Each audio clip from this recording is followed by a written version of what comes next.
नमस्कार दोस्तों, मैं हूं किमी फ्रॉम ब्राइट स्किल्स विद किमी चैनल से और एक बार फिर से हमारे चैनल में आपका बहुत बहुत स्वागत, अभिनंदन। दोस्तों, आज का हमारा जो टॉपिक है वो तुलसी माँ के प्लांट पे होने वाला है हमारा ये टॉपिक। दोस्तों, वीडियो को स्टार्ट करने से पहले आप हमारे चैनल को लाइक, कमेंट, शेयर और सब्सक्राइब ज़रूर करें, जिससे कि हमारी नई नई अपडेट्स आपको जल्द से जल्द मिलते रहें। दोस्तों, चलिए बात करते हैं तुलसी माँ के प्लांट पे। तो सबसे पहले सभी लोग जानते हैं कि तुलसी माँ के प्लांट बहुत ही एक होली प्लांट है, बहुत ज़्यादा पूजनीय प्लांट है और इनकी हम पूजा भी करते हैं। दोस्तों, आज मैं इन प्लांट की आपकी जो हमारा ये प्लांट है इसकी केयर के बारे में आपको बताती हूँ। दोस्तों, सबसे पहले तो आप श्यामा तुलसी और रामा तुलसी में फ़र्क जान लीजिए। दोस्तों, जो श्यामा तुलसी होती हैं, सबसे पहले तो इनकी पत्तियां छोटी होती हैं और थोड़ी सी, ये देखिए, जब ये थोड़ी सूखी सूखी होती हैं, हल्की हल्की सूखी नहीं, मतलब इनमें डार्क ब्राउन पत्तियां आपको दिखाई देती रहेंगी। ये देखिए, तो ये हमारी श्यामा तुलसी हैं दोस्तों।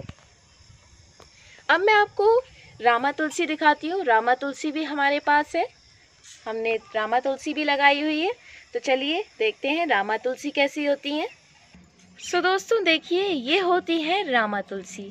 रामा तुलसी और श्यामा तुलसी में सबसे बड़ा फ़र्क ये होता है कि इनकी पत्तियाँ थोड़ी बड़ी होती हैं श्यामा तुलसी के मुकाबले। देखिए दोस्तों, इनकी पत्तियाँ बहुत बड़ी हैं और जो इनकी डंडी है उस पर हल्के हल्के दोस्तों आपको रोए देखने को मिलेंगे। ये रोए से होते हैं, मतलब रोए होते नहीं हैं, तो वो रोए से आपको देखने को मिलेंगे। तो ये हमारी रामा तुलसी है जो हमने हमारे लोटस की प्लांट के पास लगाई हैं। दोस्तों, सबसे पहले मैं आपको ये बता दूं कि रामा तुलसी से ज़्यादा इफ़ेक्टिव हर्बल रेमेडीज़ में श्यामा तुलसी ज़्यादा हमारी मानी जाती हैं, हर्बल रेमेडीज़ में इफ़ेक्टिव। और दूसरी बात, श्यामा तुलसी की ही पूजा की जाती है। ऐसा नहीं है रामा तुलसी की पूजा नहीं होती, रामा तुलसी की पूजा अलग होती है, लेकिन जो हमारी सबसे पूजनीय तुलसी माँ है वो श्यामा तुलसी है। दोस्तों, चलिए आपको इनकी केयर के बारे में हम आपको पूरी जानकारी देते हैं। दोस्तों, सबसे पहले तो हम ये बताना चाहेंगे आपको कि जो तुलसी माँ होती हैं वो एक इजी ग्रो प्लांट है वैसे तो, लेकिन दोस्तों अगर इजी ग्रो प्लांट की भी केयर ना हो तो वो प्लांट भी आपका सूख ही जाएगा। तो सबसे पहले आपको सॉइल के बारे में बताते हैं, जो हमें तुलसी माँ की जो सॉइल यूज़ करनी चाहिए प्लांट में। तो दोस्तों, इनकी सॉइल होती है, तो दोस्तों जो सॉइल है, सॉइल इसमें आपको दोस्तों ऐसी लेनी चाहिए जिसमें कि आपको गार्डन सॉइल लेनी है और आप इसमें थोड़ी सी सैंड डाल सकते हैं। वैसे आप गार्डन सॉइल ले सकते हैं। आपको एक ऐसी सॉइल लेनी है जिसमें कि जो वाटर है वो होल्ड हो जाए, वाटर आपका रुक जाना चाहिए, होल्ड रहना चाहिए। और जैसे आपको वाटरिंग करनी है सॉइल में, तो दोस्तों वाटरिंग आप नॉर्मल जैसे प्लांट्स में करते हैं वैसे ही आपको इनमें वाटरिंग करनी है इस मिट्टी में। जैसे कि ड्रेनेज होल होता है, आप पानी डालते हैं तब तक डालते हैं जब तक कि नीचे से ड्रेनेज होल से पानी ना निकल जाए। बट दोस्तों, आपको जो पानी का गैप रखना है, जैसे आपने आज पानी डाला है तो दोस्तों नेक्स्ट डे तक जब आपका प्लांट सूखेगा तो आपको मिट्टी उसी तरह चेक करनी है जैसे कि आप बाकी के प्लांट्स में चेक करते हैं। तो दोस्तों, अगर आप मिट्टी चेक करना नहीं जानते हैं तो मैं आपको बता दूं कि जब हम लोग प्लांट में सबसे पहले हम वाटरिंग करेंगे, तब तक करेंगे जब तक नीचे ड्रेनेज होल से वाटर ना पास हो जाए। फिर दोस्तों जब हम नेक्स्ट डे वाटरिंग करेंगे तब हम लोगों को जो मिट्टी है उसे हाथ से छू के हमें चेक करना होगा। ज़्यादा दोस्तों रॉक ड्राई भी आपको नहीं करना है, मिट्टी को रॉक ड्राई भी नहीं करना है। वैसे तो आजकल दोस्तों बारिशों का मौसम है, पानी आराम से प्लांट्स को प्रोवाइड होता है, लेकिन मैं आपको बाकी दिनों की बात बता रही हूँ जब बारिशों के दिन नहीं होते। आपको चेक करना है, हल्की आपको सूखी लगेगी मिट्टी और आप दोबारा से उसमें वाटरिंग करेंगे।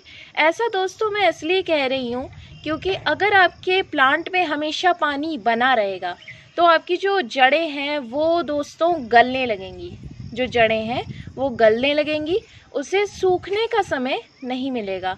अगर आप एक कपड़े पे लगातार पानी डालते रहेंगे, रोज़ डालेंगे तो दोस्तों उसे फटना ही है। वैसे ही प्लांट्स में जो रूट्स होती हैं, रूट्स भी आपकी गल जाएंगी अगर आप उसमें लगातार पानी बना के रखेंगे। लेकिन आपको दोस्तों बिल्कुल ड्राई भी नहीं करना है कि उसमें जो लाइनें बन जाती है, जैसे कि ड्राइनेस के समय बन जाती है मिट्टी में, आपने देखा होगा जब ग्रोथ पड़ता है ड्राइनेस आ जाती है मिट्टी में, तो वैसा भी आपको प्लांट को नहीं रखना है। क्योंकि अगर आपका 4-5 दिन तक पानी नहीं डला प्लांट में और उसके बाद आपने उसमें वाटरिंग की, तो दोस्तों उसका भी कोई फ़ायदा नहीं है, क्योंकि जो आपकी जड़ें हैं वो सूख के अंदर टूटने लगी होंगी। और आप तो ये सोच रहे होंगे कि आपने वाटरिंग कर दी है, लेकिन दोस्तों वाटरिंग नहीं हुई होगी, उस प्लांट में बिल्कुल भी वाटरिंग नहीं होगी और जो प्लांट की जड़ें हैं वो धीमे धीमे टूटने लगेंगी और उस पे प्लांट की ग्रोथ का बहुत इफ़ेक्ट आएगा। फिर दूसरी बात दोस्तों, बात आती है फर्टिलाइज़र पे। आपको वैसे दोस्तों, क्योंकि ये इजी ग्रो प्लांट है, फर्टिलाइज़र की तुलसी के प्लांट में इतनी ज़रूरत नहीं होती। केमिकल फर्टिलाइज़र की तो दोस्तों बिल्कुल ज़रूरत नहीं होती। आप केमिकल फर्टिलाइज़र, क्योंकि तुलसी को लोग खाते भी हैं, क्योंकि एक हर्बल रेमेडी है वो, तो तुलसी को लोग खाते भी हैं, इसीलिए केमिकल फर्टिलाइज़र आप इसमें ना डालें। अगर आपको दोस्तों इसे फर्टिलाइज़र डालना ही है तो आप इसमें साल में 2 बार, एक बार आप फ़ैब में, एक बार आप थोड़ा अगस्त एंड में आप इसको फर्टिलाइज़र दे सकते हैं। फ़ैब या मार्च में दे दीजिए एक बार, और एक बार आप उसमें अगस्त या सितंबर में आप इसमें फर्टिलाइज़र, गोबर की खाद इसमें डाल सकते हैं, काऊ डंग डाल सकते हैं फर्टिलाइज़र के रूप में। और दूसरी बात दोस्तों, हर महीने अगर आप ज़्यादा ही केयर आप प्लांट की करना चाहते हैं कि इसमें बहुत सारी लीव्स आएँ, तो मैं उन लोगों के लिए एक फर्टिलाइज़र और बता रही हूँ। आप जैसे मेहंदी वगैरह घुलती है, जिसमें मेहंदी वगैरह आपकी एक कोई छोटी सी कढ़ाई होती है, ज़्यादातर लोग आयरन की कढ़ाई लेते हैं और उसमें मेहंदी घोलते हैं। तो दोस्तों उस वाली कढ़ाई में आप ओवरनाइट पानी डाल के रख दीजिए, जिससे कि जो उसमें पानी में आयरन आ जाए, उसमें दोस्तों आयरन आ जाएगा पानी में, और उस पानी को आप महीने में एक बार अपने प्लांट में डाल दीजिए। आयरन आप तुलसी के प्लांट को दे सकते हैं, तो हमारी तुलसी माँ में जो पत्तियाँ हैं वो काफ़ी ग्रीन आएंगी। सो दोस्तों तीसरी टिप मेरी तरफ से ये है कि जो हमारा प्लांट है, कुछ लोगों के सवाल होते हैं कि हम तुलसी का प्लांट हमेशा लगाते हैं और एक टाइम के, एक लिमिट के बाद हमारा जो प्लांट है वो पूरी तरह सूखने लगता है, सूख जाता है। सो दोस्तों उसकी एक बहुत बड़ी वजह है ये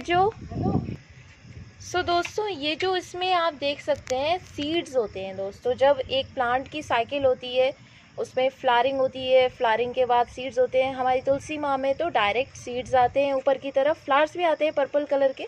सो दोस्तों ये जो सीड्स हैं, इन सीड्स को आपको हटा देना चाहिए, ऐसे करके आपको इनकी पिंचिंग कर देनी चाहिए, जिससे कि जो प्लांट है, प्लांट के जो मतलब अंतरात्मा कहते हैं, जिसे अंतरात्मा ये कहती है कि हम जो तुलसी माँ है वो सोचती है कि हमारी जो लाइफ है वो पूरी हो चुकी है, क्योंकि प्लांट का जो एम होता है वो सीड्स बना देना होता है।